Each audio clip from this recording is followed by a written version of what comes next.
Belle's quote that when one door closes, another door opens. And in her case, several doors, in fact, have opened after being booted out of one of the country's biggest singing competitions.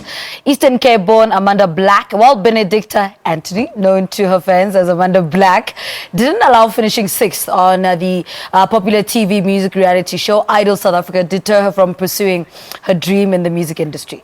Black returned festier than ever with her debut album titled Amazulu, going platinum within 3 months of its release, selling well over 30,000 copies. Well, last month, the Amazulu hitmaker scooped 2 accolades at the 16th Metro FM Music Awards for Best R&B and the prestigious Listener's Choice. Well, the talented singer and songwriter joins us now to tell us more about her journey. Good morning. Welcome to Morning Live. Hello. Should I say welcome back? Welcome back. Yeah. Well, you know, the awards. What does it personally mean? You know, and I think specifically the listeners one is that, you know, the fans are out there and they voted. And they voted. Yeah. It's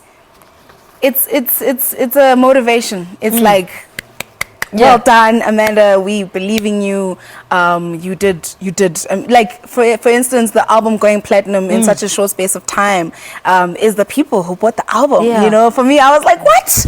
And then I go to shows, and then people are singing along to most of the songs on the album. Every single song. And I'm like, you guys. So for me, I'm so grateful, man. It just shows that the people are loving the music and they are supporting and they're buying the album. Yeah. So getting that award, I wasn't even waiting for it. I was just standing in the crowd, literally, and they were like, "Listener's Choice, Amanda Black." I didn't even hear it, then people were like shaking me, Amanda, that was you. So I literally ran up to the stage because I was like, I had no words.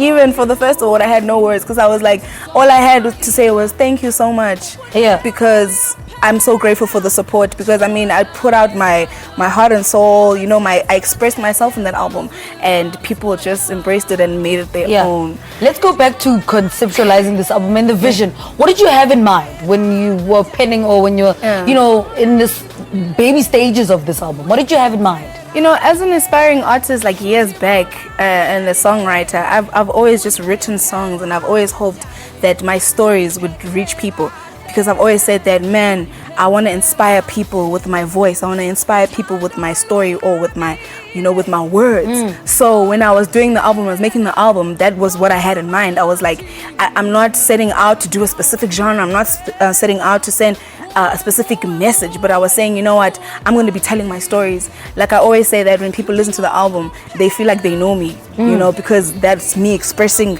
every experiences that I've had, you know, love, heartbreak, losing myself, you know, growing up, and those stories are all in that album. So for me, it's literally expressing myself. So I was just crossing my fingers, hoping that it would be relative, people would relate it and be inspired by those stories.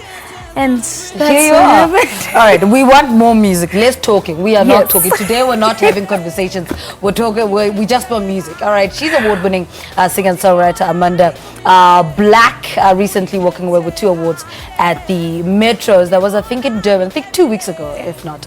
All right. Now let's take you to this insert where the let's talk about before that. All right, an elderly pianist from Retreat on the Cape Flats has realized the life